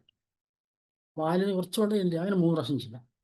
അല്ല പാത്രവും സ്പൂണും ആണെങ്കിൽ അതിൽ വെള്ളം എടുത്ത് കുറച്ച് മുകളിലേക്ക് പൊക്കിയിട്ട് അതിലേക്ക് തന്നെ ഒഴിക്കും. കുറച്ച് വെള്ളം എടുത്ത് ഇങ്ങനെ പൊക്കിയിട്ട് അതിൽ തന്നെ ഒഴിക്കും, കേട്ടല്ലോ. ജലം മുകളിലേക്ക് താഴത്തെ യാത്ര ചെയ്യണം, ഇത്ര ഉദ്ദേശമുണ്ട്. പിന്നെ അപ്പോൾ തീർത്ഥമായി, നമ്മുടെ സങ്കല്പം അനുസരിച്ച് അത് തീർത്ഥമായി. എന്നിട്ട് അത് കുറച്ച് വെള്ളം കയ്യിലെടുത്ത് ചുറ്റും തളിക്കണം, തന്നെയും തളിക്കണം. എല്ലാ ഹോമദ്രവ്യങ്ങളെല്ലാം തളിക്കുക, കേട്ടോ. എല്ലാവരും പങ്കെടുക്കാൻ ഉദ്ദേശിക്കുന്ന എല്ലാവരെയും തളിക്കുക. അത് ചെയ്യേണ്ടത് ക്രിയ ചെയ്യുന്ന ആളാണ്. കാരണം അപ്പം നമ്മൾ പറഞ്ഞു കൊടുക്കാനേ പാടുള്ളൂ, അയാളെ കൊണ്ട് ചെയ്യിക്കണം, നമ്മളല്ല ചെയ്യേണ്ടത് മനസ്സിലാക്കണം. എന്നിട്ട് അവിടെ അഗ്നി ഹോമക്രിയ തുടങ്ങണം. ശുദ്ധമായി, അന്തരീക്ഷം ശുദ്ധമായി, താൻ ശുദ്ധമായി, പൂജാവസ്തുക്കൾ ശുദ്ധമാക്കി, ആ അന്തരീക്ഷം ശുദ്ധമാക്കി, എല്ലാം ശുദ്ധമായ ശേഷം തയ്യാറാണ്. അതിനുശേഷം ഹോമകുണ്ടത്തിൽ അഗ്നി ആവാഹിക്കണം. അവിടെ ഒന്ന് തളിച്ച് തയ്യാറാക്കണം. സാധാരണ ഹോമം കൊണ്ട് തയ്യാറാക്കുമ്പോൾ ചാണകം കൊണ്ട് മെഴുകി നല്ലതാണ്, നല്ല ചാണകം കിട്ടുമെങ്കിൽ, അല്ലെങ്കിൽ തളിച്ച് ശുദ്ധമാക്കി വെക്കാം. നമ്മൾ തളിച്ച് ഒരു മെഴുക തളിക്കാം. എന്നിട്ട് അഗ്നി കയ്യിലെടുത്ത്, കേട്ടല്ലോ, പ്രാർത്ഥിക്കാം. അഗ്നി എങ്ങനെ എടുക്കാം? നമുക്ക് 2 കാര്യം ചെയ്യാം. ഒന്ന്, ഒരു നെയ്യ് മുക്കിയ തിരി കത്തിച്ച് അത് അതിനെ നോക്കി ജപിച്ചാൽ, കേട്ടല്ലോ, അഗ്നി ആവാഹിക്കുന്നത്. അല്ലെങ്കിൽ അഗ്നി ഒരു ശരീരത്തിലേക്ക് അഗ്നി നിറച്ച് അത് കയ്യിൽ വെച്ചുകൊണ്ട് പ്രാർത്ഥിച്ചാൽ മതി. അഗ്നി ആവാഹിക്കണം, അഗ്നി ശുദ്ധീകരിക്കണം. അഗ്നിയുടെ സ്തുതിയാണ് ഇവിടെ ചൊല്ലേണ്ടത്. അഗ്നിം പ്രജ്വലിതം വന്ദേ ജാതവേദം ഹുതാശനം സുവർണവർണമലം സമിദ്ധം വിശ്വതോമുഖം എന്ന് ചൊല്ലിയിട്ട് ആ അഗ്നി അവിടെ ഹോമം കൊടുത്ത് വയ്ക്കും. ഇപ്പോൾ ഹോമകൂട്ടത്തിൽ നേരത്തെ മറ്റേ സമിതൊക്കെ ഹോമദ്രവ്യങ്ങളൊക്കെ അല്ല ഹോമിക്കാനുള്ള വിറകൊക്കെ ഇവിടെ റെഡിയാക്കി തയ്യാറാക്കി വെക്കാം. ഏറ്റവും നല്ല വിറക് പ്ലാവിൻ്റെ വിറക് കേരളത്തിൽ വാങ്ങിക്കാൻ കിട്ടും. കേരളത്തിന് പുറമെയാണെങ്കിൽ വരടി കിട്ടും, ചാണകം കൊണ്ടാക്കിയ വരടി. അവിടെ സാധാരണ ഗ്രാമങ്ങൾ പൂജ സ്റ്റോറിലൊക്കെ കിട്ടുന്ന വരടി, ചാണക വരടി. അത് വട്ടത്തിൽ ചാണകം ഇങ്ങനെ ഉണ്ടാക്കി വെച്ച് ഉണക്കി വെച്ചിട്ടുണ്ടാവും, അത് ചാണക വരടി. അത് വെക്കാം, അതിൽ ഹോമം. അല്ലെങ്കിൽ തമിഴ്നാട്ടിലൊക്കെ പോയി കഴിഞ്ഞാൽ സാധാരണ അവിടെ വേപ്പിൻ്റെ വിറകാണ് കിട്ടുക. അത് മതി, വേപ്പ് നല്ലതാണ്, കുറച്ച് കണ്ണൊക്കെ എരിയുന്നേ ഉള്ളൂ, അത് ഉപയോഗിക്കും. എന്തെങ്കിലും വസ്തു കേരളത്തിലാകുമ്പോൾ ഏറ്റവും നല്ല കണല് കിട്ടുന്നത് പ്ലാവിൻ്റെ കാതലായതുകൊണ്ട് നമുക്ക് അത് ഉപയോഗിക്കാം, കേട്ടല്ലോ. അപ്പോൾ അത് ഉപയോഗിച്ച് ഹോമൂടൊക്കെ നിറച്ച് വേണ്ട പോലെ വെച്ച ശേഷം അതിലേക്കാണ് ചെയ്യാറ്. അപ്പോൾ നടുക്കൊരു നല്ലൊരു തിരി എടുക്കുക. തിരിക്ക് നല്ല കട്ടി വേണം, എങ്കിൽ അതിലേക്ക് ഒരു കെട്ടുപോകും. അതിലേക്ക് വെച്ച് അതിൻ്റെ തീ പിടിപ്പിക്കണം, കേട്ടല്ലോ. എന്നിട്ട് ഈ ആ മന്ത്രം ഒന്നുകൂടി പറയാം. അഗ്നിം പ്രജ്വലിതം വന്ദേ ജാതവേദം ഹുതാശനം സുവർണവർണ്ണമമലം സമിദ്ധം വിശ്വതോം എന്ന് പറഞ്ഞ് അവിടെ തീ പിടിപ്പിച്ച് തീയൊക്കെ വീശി കത്തിച്ച് തീ നന്നായി കത്തി തുടങ്ങണം. ഒരു പെരുവിരൽ നീളത്തിനെങ്കിലും നാളം കണ്ടിട്ട് ഹോമം തുടങ്ങാൻ പാടില്ല, കേട്ടല്ലോ. അപ്പോൾ അതിനുശേഷം ബാക്കി അടുത്ത ക്രിയ ചെയ്യേണ്ടത് കത്തി തുടങ്ങണം. ഇവിടെ പുകഞ്ഞുകൊണ്ടിരിക്കുന്ന ഹോമം കൊണ്ടിട്ടല്ല ചെയ്യേണ്ടത്. നാളം ഒരു പെരുവിരലിൻ്റെ വണ്ണത്തിൽ അതിന് ഉത്തര ഉയരത്തിൽ നാളം വന്ന ശേഷമാണ് നാം ശരിക്കും ബാക്കി ക്രിയ തുടരേണ്ടത്. അതിന് വീശിയിട്ടോ ഊതാൻ പാടില്ല. ഈ ഹോമാഗ്നിയിലേക്ക് ഊതരുത്. ഊതിയാൽ നമ്മൾ തുപ്പൽ തെറിക്കും, അത് എച്ചിലാവും. അതുകൊണ്ട് വീശി കത്തിക്കണം. കഴിഞ്ഞ വീശാൻ തന്നെ നല്ല വിറകൊക്കെ വെച്ച് എല്ലാവരും പെട്ടെന്ന് കത്തും, കേട്ടല്ലോ. അങ്ങനെ വന്നാൽ അപ്പം അങ്ങനെ ഈ ഒരു പെരുവിൽ വണ്ണത്തിൽ അത്ര ഉയരത്തിൽ അഗ്നി കണ്ടാൽ അഗ്നിയിൽ സാമാന്യനെ കെടില്ല, തീ പിടിച്ചു എന്നാണ് അർത്ഥം, കേട്ടല്ലോ. അപ്പോൾ ചെയ്യാം. എന്നിട്ട് അതിന് ശേഷം ആ അഗ്നിക്ക് ഒരു പരിധി നിശ്ചയിക്കണം. ഇപ്പൊ ലോകത്തിലെ ലോകാഗ്നിയെ ഹോമാഗ്നിയാക്കി മാറ്റണം. ഹോമകുണ്ടത്തിലെ അഗ്നി കൊണ്ടുവന്നുകൊണ്ട് അതിന് ഹോമാഗ്നി മാറ്റണം. പ്രപഞ്ചം മുഴുവൻ അഗ്നി നിറഞ്ഞിരിക്കുന്നുണ്ട്. പഞ്ചഭൂതാത്മകമായ പ്രപഞ്ചത്തിൽ എല്ലായിടത്തും പഞ്ചഭൂതങ്ങളും ഉണ്ട്. ആകാശവും വായുവും അഗ്നിയും ജലവും എല്ലായിടത്തും ഉണ്ട്. അപ്പം പ്രപഞ്ചത്തിൽ നിറഞ്ഞിരിക്കുന്ന അഗ്നിയെ ലോകാഗ്നി എന്നാണ് പറയുന്നത്. അതിനെ ഹോമാഗ്നിയെ മാറ്റാൻ അതിൻ്റെ പരിധി നിശ്ചയിക്കും. ഇപ്പൊ ചുറ്റും വെള്ളം കൊണ്ട് പരിധി ഉണ്ടാക്കണം. കാരണം വെള്ളത്തെ അപ്പുറത്ത് കടന്നിട്ട് അഗ്നി പോവില്ല. അപ്പൊ ആ ഹോമകുണ്ടത്തിലെ അഗ്നിക്ക് ആ ഹോമകുണ്ടത്തിന് ചുറ്റുമായിട്ട് കുറച്ച് വെള്ളം കയ്യിലെടുത്ത് 3 പ്രാവശ്യം ചുറ്റും തുടയ്ക്കണം. അത് നമ്മുടെ മുൻഭാഗത്ത് ഇടത് ഭാഗത്തോടെ പ്രദക്ഷിണമായിട്ട് 3 പ്രാവശ്യം തുടയ്ക്കണം. അതാണ് 3 തലോടി എന്ന് പറയുന്നത്. ശരിക്കും ചാണകം ചേർക്കേണ്ടതാണ്, പക്ഷെ ഇപ്പൊ നല്ല ചാണകം കിട്ടാനില്ലാത്ത ഞാൻ പറയുന്നില്ല, വെള്ളം എടുത്താൽ മതി. ഇനി അല്ലെങ്കിൽ ഭസ്മം എടുക്കാം. ഭസ്മം എടുത്തിട്ട് ഈ ചാണകത്തിന് പകരം ഭസ്മവും സാധാരണ ഉപയോഗിക്കാറില്ല. കാരണം ഭസ്മം ചാണകം കത്തിച്ചതാണല്ലോ ഭസ്മം ഉണ്ടാക്കേണ്ടത്. അപ്പം അങ്ങനെ അല്ലെങ്കിൽ പോലും ഉണ്ടാക്കേണ്ടത്. അതുകൊണ്ട് ഭസ്മം തൊട്ടോ ചാണകം തൊട്ടോ, ചാണകം ഏറ്റവും നല്ല അത്യാവശ്യം ചാണകമാണ് വേണ്ടത്. നാടൻ പശുവിൻ്റെ ദുർഗന്ധമില്ലാത്ത ചാണകം കിട്ടുമെങ്കിൽ അത് ഉപയോഗിക്കാം. ഒന്ന് നനച്ച് കുറച്ച് കയ്യിൽ തൊട്ട് ഹോമകുണ്ടത്തിന് 4 ഭാഗത്തും പ്രദക്ഷിണമായിട്ടും തലോടുക. അങ്ങനെ 3 പ്രാവശ്യം ചെയ്യും. എന്നിട്ട് കയ്യിൽ വെള്ളം എടുത്ത് കൈ കഴുകി കയ്യിൽ വെള്ളം എടുത്തിട്ട് 3 വ്ളാകണം. കയ്യിൽ വെള്ളം എടുത്ത് ചുറ്റും ഇങ്ങനെ തളിക്കുക. ഇങ്ങനെ തളിക്കുമ്പോൾ ഈശാന കോണ് വരെ തിരിച്ചു വെച്ച് ആ 3 തലോടി 3 വ്ളാക്കി. അതിൻ്റെ വീഡിയോ കാണിച്ചു തരാം, കേട്ടല്ലോ. ഹോമിക്കാനുള്ള വസ്തുക്കൾ നെയ്യ് വേണം, ചമത വേണം. ചമത കിട്ടുമെങ്കിൽ, ചമത എന്ന് പറയുന്നത് പ്ലാശിൻ ചമത വാങ്ങിക്കാൻ കിട്ടും പൂജാ സ്റ്റോളിലൊക്കെ. അല്ലെങ്കിൽ നമ്മൾ ഏതെങ്കിലും പ്ലാശിൻ്റെ മരം നിങ്ങൾ നാട്ടിലുണ്ടെങ്കിൽ, നമ്മൾ ചമത എന്നറിയപ്പെടുന്ന മരമാണ് പ്ലാശിൻ ചമത. അതിൻ്റെ കുറച്ച് കഷ്ണം നമ്മൾ സൂക്ഷിച്ച് വെക്കണം. പിന്നെ എള്ള് ഹോമിക്കാം. കാരണം ഗായത്രി ഹോമത്തിൽ എള്ള് വളരെ പ്രധാനമാണ്. എള്ള് ഹോമിക്കാം. അല്ലെങ്കിൽ ഹോമദ്രവ്യം നേരത്തെ പറഞ്ഞ് വാങ്ങിക്കാൻ കിട്ടും, അതുകൊണ്ട് കേട്ടല്ലോ. ഇതിലൊക്കെ എന്ത് ചെയ്യണമെന്ന് പറഞ്ഞാൽ ദർഭപ്പുല്ല് സാമാന്യേന നിർബന്ധമാണ്. കേരളത്തിൽ ദർഭപ്പുല്ല് ധാരാളം കിട്ടും. പുറമുള്ള സ്ഥലങ്ങളിൽ കിട്ടുമെങ്കിൽ ദർഭപ്പുല്ല്, അല്ലെങ്കിൽ ആ അഗ്നിയിൽ നിന്ന് ഒരു നെയ്യ് മുക്കി തിരി കത്തിച്ച് ഈ ഹോമദ്രവ്യങ്ങൾ നെയ്യ് നിർബന്ധമായിട്ട് വേണം. അതിൽ മുഴുവൻ ചുറ്റും ഒന്ന് കൊളുത്തി കുറുമ്പുല് കൊണ്ട് എന്ന് പറഞ്ഞത് എന്താണ് കുറുമ്പിൽ എഴുതി പിന്നീട് പറഞ്ഞത് 3 പ്രാവശ്യം ഒഴിയുക, ഹോമദ്രവ്യം ഒഴിഞ്ഞ് അത് തീയിൽ തന്നെ കേട്ടല്ലോ. എന്നിട്ട് ഹോമിക്കേണ്ട ദ്രവ്യങ്ങളിലേക്ക് ഒരു തുള്ളി നെയ്യ് ഒഴിക്കാം. ഒരു തുള്ളി നെയ്യ് ഗായത്രി മന്ത്രം ജപിച്ചുകൊണ്ട് ഒരു തുള്ളി നെയ്യ് ഹോമദ്രവ്യം ഒഴിച്ച് അത് വീണ്ടും ആ ഹോമദ്രവ്യം കൈകൊണ്ട് തൊട്ട ശേഷം വീണ്ടും ഒരു പ്രാവശ്യം ഉപസ്ഥിരിക്കണം. അങ്ങനെ ഹോമദ്രവ്യങ്ങൾ തയ്യാറാക്കുക. ശുദ്ധീകരിച്ച് ഹോമദ്രവ്യമായ ദ്രവ്യങ്ങൾ തയ്യാറാക്കി. അതിനുശേഷം അഗ്നി അലങ്കാരം. അഗ്നി എന്ന് അലങ്കരിക്കണം. എന്താ കാരണം? അഗ്നി ദേവനാണ്.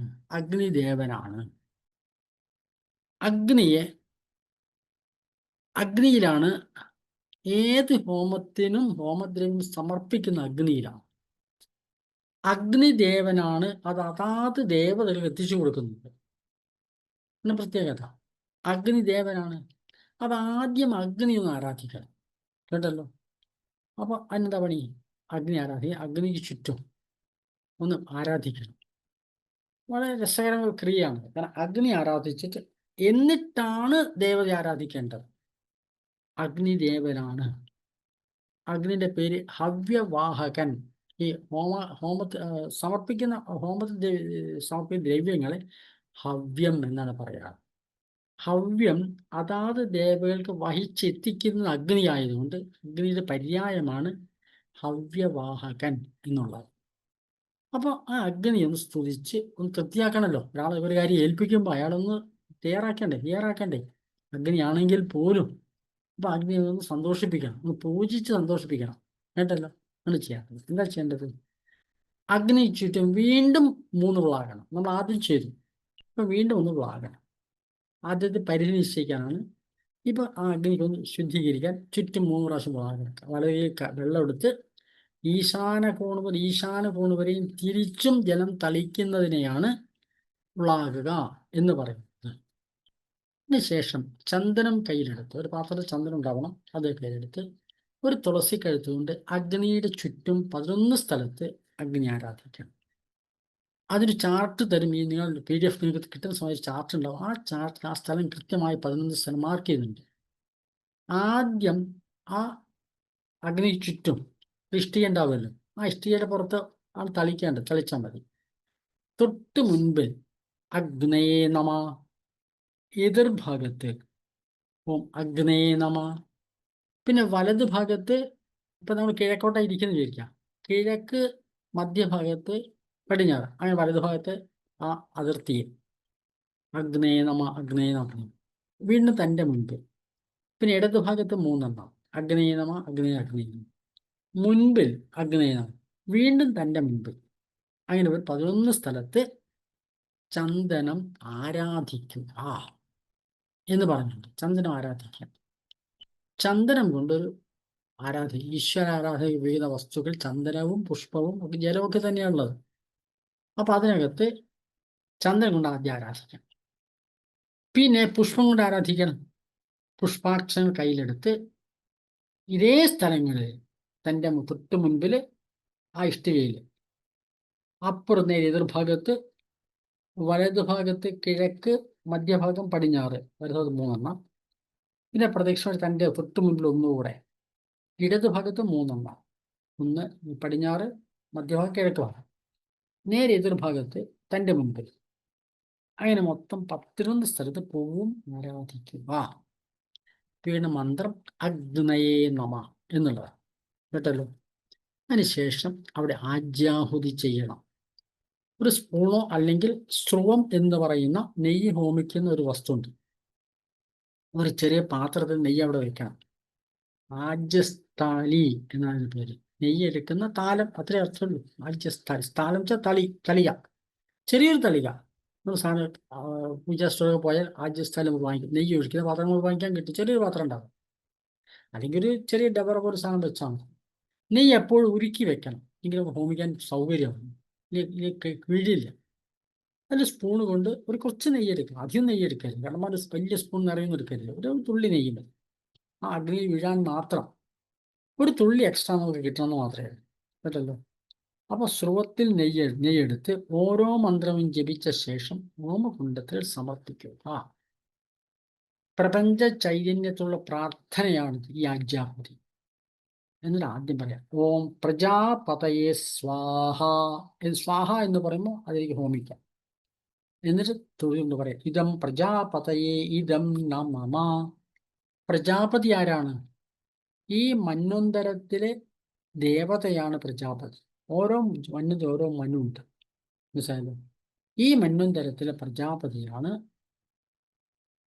ആ പ്രജാപതി ആഹുതി നൽകുന്നത്. പ്രജാപതയെ സ്വാഹ, ഇതം പ്രജാപതയെ ഇതം നമ. അതിനുശേഷം ഓം ഇന്ദ്രായ സ്വാഹ, ഓം ഇന്ദ്രായ ഇതം നമ.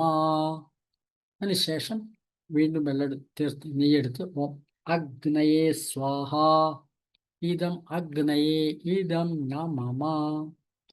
അതിനുശേഷം ഓം വീണ്ടും നെയ്യെടുക്കുക, ഓം സോമായ സ്വാഹ, ഓം ഇതം സോമായ ഇതം നമ. വീണ്ടും നെയ്യെടുത്ത് ഓം ഭൂ സ്വാഹ, ഇതം അഗ്നയെ ഇതം നമ.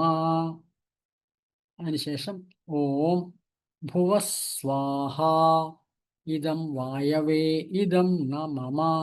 വീണ്ടും നെയ്യെടുത്ത് ഓം സ്വസ്വാഹ, ഇതം സൂര്യായ ഇതം നമ എന്ന് മന്ത്രം പറഞ്ഞിട്ട് 7 മന്ത്രങ്ങളാണുള്ളത് ആഹുതിന്. പ്രജാപതി, ഇന്ദ്രൻ, അഗ്നി, സോമൻ,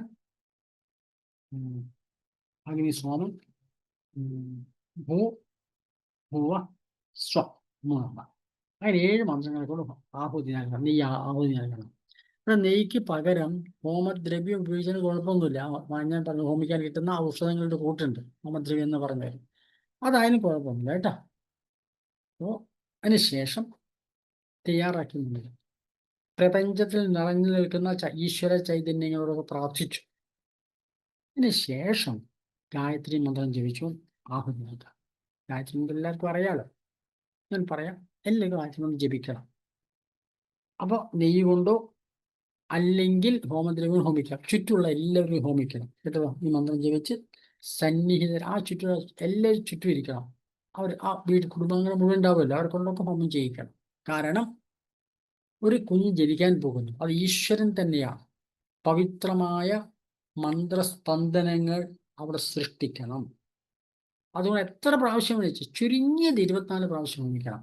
ഒരാൾ ചുറ്റുള്ള ഓരോരുത്തരും 24 പ്രാവശ്യം ഹോമിക്കണം. അപ്പോൾ മന്ത്രം ഒരാൾ ചൊല്ലിക്കൊടുക്കുക, എല്ലാവരും മന്ത്രം ഏറ്റു പറഞ്ഞുകൊണ്ട് ഹോമിക്കണം. ആണ് ചെയ്യേണ്ടത്. അപ്പോൾ നെയ്യാവാം, എള്ളാവാം, ചമതയാവാം, അല്ലെങ്കിൽ ഹോമദ്രവ്യമാവാം. ഇനി ഒന്നും കിട്ടിയില്ലെങ്കിൽ നാളികേരപ്പുൾ ഹോമിക്കാം, മലരും അവയൊക്കെ ഹോമിക്കാം കേട്ടോ. എന്താ നമുക്ക് അവിടെ അവൈലബിൾ എന്താണ്, എളുപ്പത്തിൽ കിട്ടാവുന്ന എന്താണോ അത് ഹോമിച്ചാൽ. അപ്പോൾ ഹോമദ്രവ്യം കയ്യിലെടുക്കുക.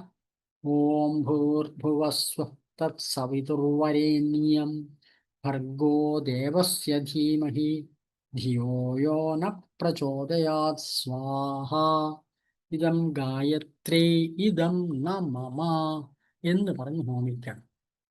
അങ്ങനെ 24 പ്രാവശ്യം ഹോമിക്കാം. അപ്പോൾ ഹോമം തയ്യാറായി കഴിഞ്ഞു, അന്തരീക്ഷം തയ്യാറായി കഴിഞ്ഞു. എന്നിട്ട് ഇത് ഏത് ക്രിയ ചെയ്യുമ്പോഴും ഇങ്ങനെ ചെയ്യുന്ന നല്ലതാണ്. ആ അന്തരീക്ഷം, കാരണം ആ കുഞ്ഞ് ജനിക്കാൻ പോകുന്നത്, ഇപ്പോൾ ഇവിടുത്തെ പ്രധാന ഗർഭകാല സംസ്കാരം പ്രധാനം, ആ കുഞ്ഞ് ജനിക്കാൻ പോകുന്നു. അപ്പോൾ ആ പാപം ആ കുഞ്ഞിനുണ്ടാവരുത്, ആ പാപം നശിക്കണം. അതിനെന്താ നല്ലത്? ഗായത്രി മന്ത്ര ജപമാണ്. ആ ഏതെങ്കിലും മന്ത്രം ഒരു ഗർഭകാലം ജപിച്ചാൽ ആ കുഞ്ഞിൻ്റെ മനസ്സുള്ളത് എല്ലാ കാലത്തും ദൃഢമായിരിക്കും. അതുകൊണ്ട് സുഖമായിട്ട് കുറേ പ്രാവശ്യം ജപിക്കാം. ചുരുങ്ങിയത് 24 പ്രാവശ്യം ജപിക്കാം. എത്ര 1000 100 ജപിക്കാം, പക്ഷെ നമ്മൾ ക്രിയ നീണ്ടുപോകും. അതുകൊണ്ട് 24 പ്രാവശ്യമെങ്കിലും ജപിച്ച് ആഹുതി നൽകണം. ഈ ഭാര്യയും ഭർത്താവും ഒരാൾ ചെയ്താൽ, ഭർത്താവ് ചെയ്താൽ മതി, ഭാര്യ തൊട്ടിരുന്നാൽ മതി. ബാക്കി ചുറ്റുള്ള എല്ലാവരും ഹോമിക്കാം, എല്ലാവർക്കും ഹോമിക്കാം. ഇനി ഭാര്യയും ഭർത്താവും ഹോമിച്ചാൽ തെറ്റൊന്നുമില്ല കേട്ടോ. കേരളത്തിൽ അങ്ങനെ രീതിയില്ല, ഒരാളെ ഹോമിക്കാറുള്ളൂ. കാരണം സഹധർമ്മിണിയാണ്. 2 പേർക്കും വേണ്ടി ഒരാളെന്ന് കർമ്മം ചെയ്താൽ മതി. ഭാര്യ ചെയ്താലും മതി, ഭർത്താവ് ചെയ്താലും മതി, ആരെയും ചെയ്താൽ മതി. അപ്പോൾ അവരൊന്നായതുകൊണ്ട് ഒരു വ്യക്തി വിവാഹം കഴിഞ്ഞ ശേഷം രണ്ടുപേർക്ക് ഒരു വ്യക്തിത്വം ഉണ്ടാവാൻ പാടുള്ളൂ. കേട്ടല്ലോ, ഹൃദയം. അപ്പോൾ മന്ത്രം എങ്ങനെയാണ്? എൻ്റെ ഹൃദയം ഞാൻ നിനക്ക് തരുന്നു, എൻ്റെ ബോധം നിനക്ക് തരുന്നു, ഒരു ചിന്തകളെ നമുക്കുണ്ടാവാൻ പാടുന്നു, ഒക്കെ സങ്കല്പങ്ങളുണ്ട്. അതുകൊണ്ട് വെവ്വേറെ ചെയ്യണമെന്ന് നിർബന്ധമില്ല, ചെയ്താൽ തെറ്റുമല്ല കേട്ടോ, ഇനി ചെയ്യാം. അപ്പോൾ ഗായത്രി മന്ത്രം ജപിച്ചുകൊണ്ട് ഇതം ഹോമിക്കാം. അതിനന്തരം ശുദ്ധമായ ശേഷം കേട്ടല്ലോ. അപ്പോൾ ഗായത്രി മന്ത്ര ആഹുതിയാണ് ആദ്യം നമ്മൾ ചെയ്യേണ്ടത്. നമസ്കാരം ഗുരുജി. ഞാൻ ഒരു സംശയം, ഇത് 3-ാം മാസം ഇതിന് പ്രത്യേക സമയവും അങ്ങനെ വല്ല നിശ്ചയിച്ചിട്ട് വല്ലതും വേണോ? ശരിക്കും കേരളത്തിൽ സമയം പറയുന്നുണ്ട്, പക്ഷെ ഇപ്പോൾ പ്രായോഗികമല്ല. ഈ കർമ്മകാണ്ഡ ഭാസ്കർ അനുസരിച്ച് അവർ മുഹൂർത്തം പറയുന്നില്ല കേട്ടോ. കാരണം ഈ ഗായത്രി യജ്ഞം ചെയ്യുമ്പോൾ അവിടെ വെച്ച് ചെയ്താൽ ആ അന്തരീക്ഷം ചെയ്യുന്ന സമയം അനുകൂലമായി മാറും ആണ് സങ്കല്പം കേട്ടോ. അപ്പോൾ കേരളത്തിൽ ഇതിൻ്റെ ദിവസം വേണമെന്നൊക്കെ പറയാറുണ്ടായിരുന്നു, ചില നക്ഷത്രങ്ങൾ പാടില്ല എന്നൊക്കെ പറയാറുണ്ട്. അത് നമ്മൾ നോക്കണ്ട. കാരണം നമ്മൾ ചെയ്യുന്നത് വേൾഡ് ഗായത്രി പരിപാടിയുടെ ക്രമം അനുസരിച്ചാണ്. ആ പുസ്തകങ്ങളിലൊന്നും അങ്ങനെ സമയമൊന്നും പറയുന്നില്ല. അതുകൊണ്ട് നമ്മൾ നല്ല സുഖമുള്ള അന്തരീക്ഷത്തിൽ നമ്മൾ ചെയ്യാം. പക്ഷെ ഗായത്രി കഴിയുന്ന കറുത്ത വാമൊക്കെ ഒഴിവാക്കാൻ നല്ലതാണ് പൊതുവെ കാര്യങ്ങൾക്ക്. വെളുത്ത പക്ഷത്തിൽ നല്ലതാണ്. പിന്നെ നമ്മൾ അത് ശ്രദ്ധിക്കുക. അങ്ങനെ നിർബന്ധ നിയമമൊന്നും പറഞ്ഞിട്ടില്ല അവര്. പിന്നെ ഗായത്രി യജ്ഞം ചെയ്ത് സുഖകരമായ അന്തരീക്ഷമാണല്ലോ, അവിടെ ചെയ്ത് മുന്നോട്ട് പോയാൽ മതി. അതാണ് നല്ലത്. പ്രായോഗികത അതാ. ഇന്നത്തെ കാലഘട്ടത്തിനനുസരിച്ച് നമുക്ക് അതാ നല്ലത്. ശരി. 3 മാസം കംപ്ലീറ്റ് ചെയ്തിട്ട് 90 ഡേ അല്ല, 3-ാം മാസത്തിലാണ് സ്നാനം ചെയ്യാറ്. 3-ാം മാസം 4-ാം മാസത്തിലും ചെയ്യാം കേട്ടല്ലോ. കാരണം 3-ാം മാസം ഏകദേശം പൂർത്തിയാകുന്ന സംഭവിച്ചത്. കാരണം നാഡികൾ വളർച്ച പൂർത്തിയാവണം. നാഡികളുടെ വളർച്ച പൂർത്തിയാവാൻ 3 മാസം വേണം കേട്ടോ. കംപ്ലീറ്റ് ആയിട്ട് വേണം ചെയ്യാനായിട്ട് അല്ലേ? 90 ദിവസം കഴിഞ്ഞിട്ട് വേണം അല്ലേ? 90 ദിവസം ആകുമ്പോഴേ നടത്തിയാൽ മതി. 90 ദിവസം മുന്നേ കഴിയണ്ട. പക്ഷെ 4-ാം മാസം നടത്താം. സുഖമായിട്ട് 4-ാം മാസം നടക്കാം. 90 ദിവസം കഴിഞ്ഞ് നടത്താം. 4-ാം മാസത്തിൽ നടത്താം. ശരി. നമ്മുടെ സ്വന്തം കാര്യത്തിനാണല്ലോ നമുക്ക് സ്വന്തമായിട്ട് തന്നെ ചെയ്യാൻ പാടില്ല, അല്ലെങ്കിൽ വേറെ ആൾക്കാരെ കൊണ്ട് വേണ്ട, നമുക്ക് ചെയ്യാം. പക്ഷെ നമ്മൾ ഇപ്പോൾ ഇത് പഠിപ്പിക്കുന്നത് മറ്റുള്ളവർക്ക് കൂടി സമൂഹത്തിന് ഗുണം ചെയ്യാൻ കൂടി വേണ്ടിയിട്ടായതുകൊണ്ട് നമ്മൾ അതുകൊണ്ട് തയ്യാറാവണം കേട്ടല്ലോ. നിങ്ങളുടെ സുഹൃത്തുക്കളോ ബന്ധുക്കളോ ഉണ്ട്, അവരോട് ചെയ്യിക്കണ്ടേ നമ്മൾ? എല്ലാവരും കിട്ടണ്ടേ? നമ്മുടെ സ്വന്തം കാര്യം ഉപയോഗിക്കുന്ന നിർബന്ധമായിട്ട് ആരും സഹായം വേണ്ട, നമുക്ക് ചെയ്യാം പഠിച്ചു കഴിഞ്ഞാൽ. അവ നമ്മൾ പഠിക്കുന്ന സമയത്ത് മറ്റവർക്ക് ചെയ്യാനും കൂടി വേണ്ടി നമ്മൾ തയ്യാറാവണം. കാരണം സമൂഹത്തിൽ നമ്മൾ കുടുംബങ്ങളിൽ ബന്ധുക്കളുടെ ഇടയിലൊക്കെ പ്രചരിപ്പിക്കണം. നമുക്ക് സംസ്കാരം തിരിച്ചു കൊണ്ടുവരേണ്ട ഒരു വിപ്ലവമാണ് കേട്ടല്ലോ. അതുകൊണ്ട് നിർബന്ധമായിട്ട് നമ്മൾ എല്ലാം പഠിക്കണം, എല്ലാം ചെയ്യിക്കാനും പഠിക്കണം. ശരി. നമസ്തേ. ഗണപതി ഹവനം ഇതേ ഹോമകുണ്ടത്തിൽ ചെയ്യാമോ? പ്രശ്നമൊന്നും ചെയ്യാം. അഗ്നിയെ തയ്യാറാക്കിയ ഹോമം ചെയ്യാലോ. പക്ഷെ കേരളീയര് ചെയ്യുമ്പോൾ ആവാഹിക്കുക വേണം. അത് ചെറിയൊരു വ്യത്യാസം ഉണ്ട് അതിനകത്ത്. ശരി വിശ്വട്ട നമസ്കാരം. അപ്പൊ എനിക്കൊരു സംശയം എന്താ വെച്ചിട്ടുണ്ടെങ്കിൽ, ഇപ്പൊ പറഞ്ഞല്ലോ 3-ാം മാസം, അത് നമുക്ക് 2 കഴിഞ്ഞിട്ട് 3-ന്റെ ഉള്ളിൽ ചെയ്യാനോ? നമ്മളിപ്പോ വിദ്യാരംഭം അങ്ങനെയാണല്ലോ ചെയ്യല്. അത് ചെയ്താൽ മതി. 3 മാസം ചെയ്താൽ മതി. അത് നമുക്ക് അതിനൊരു ഇതുണ്ടാവോ? ഇപ്പൊ നമ്മളിപ്പോ പറയുന്നതിന്റെ PDF ഇതിനൊക്കെ നോട്ട് കിട്ടും, PDF കിട്ടും കേട്ടോ. നമുക്ക് ചെയ്യാലോ അല്ലേ? അതെ, നോക്കി പകർത്തി എടുക്കാന്നുള്ള അതേപോലെ നോട്ട് സൂക്ഷിക്കരുത്. പകർത്തി എഴുതി ഈ നോട്ട് സൂക്ഷിക്കാം. ശരി, നന്ദി ചേട്ടാ. ഭർത്താവ് നമ്മളെ കൂടെ ഇല്ലെങ്കിൽ എന്ത് ചെയ്യാൻ പറ്റുന്നത്? ഭാര്യയ്ക്ക് മാത്രം ചെയ്യാം. ഭാര്യയ്ക്ക് മാത്രം ചെയ്യാം. ഭർത്താവിന് നിർബന്ധമുണ്ടായിരുന്നില്ല. അപ്പോൾ അവർ ജോലി സ്ഥലത്താണ്, കുഴപ്പമില്ല, ഭാര്യയ്ക്ക് ചെയ്യാം. ശരി, അത് നാമം ചോദിച്ച് അവസാനിപ്പിക്കാം. അല്ലെ, നിവർന്നിരിക്കുക. വാമദേവ ഋഷി പങ്ക്തിച്ഛന്ത സദാശിവരുദ്രോ ദേവത. ഓം നമഃ ശിവായ. ഓം നമഃ ശിവായ. ഓം നമഃ ശിവായ. ഓം നമഃ ശിവായ. വാമദേവ ഋഷി പങ്ക്തിച്ഛന്ത സദാശിവരുദ്രോ ദേവത. ഗുരു ബ്രഹ്മ ഗുരുർവിഷ്ണു ഗുരുർദേവോ മഹേശ്വര ഗുരു സാക്ഷാത് പരബ്രഹ്മ തസ്മൈ ശ്രീ ഗുരവേ നമഃ. ശുക്ലാംബരധരം വിഷ്ണും ശശിവർണം ചതുർഭുജം പ്രസന്നവദനം ധ്യായേത് സർവവിഘ്നോപശാന്തയേ. വക്രതുണ്ട മഹാകായ സൂര്യകോടി സമപ്രഭ നിർവിഘ്നം കുരു മേ ദേവ സർവകാര്യേഷു സർവദാ. ഓം അസതോ മാ സദ്ഗമയ തമസോ മാ ജ്യോതിർഗമയ മൃത്യോർമാ അമൃതം ഗമയ. ഓം പൂർണ്ണമദ പൂർണ്ണമിദം പൂർണ്ണാത് പൂർണ്ണമുദച്യത്തെ പൂർണ്ണസ്യ പൂർണ്ണമാദായ പൂർണ്ണമേവാവശിഷ്യത്തെ. ഓം ശാന്തി ശാന്തി ശാന്തി. എല്ലാവരും നിവർന്നിരിക്കുക. ഈ അധ്യയനം നമുക്ക് നമ്മുടെ കുടുംബത്തിനും മുഴുവൻ ഹിന്ദു സമൂഹത്തിനും ഉപകാരപ്രദമാവട്ടെ എന്ന് പ്രാർത്ഥിക്കണം. ഓം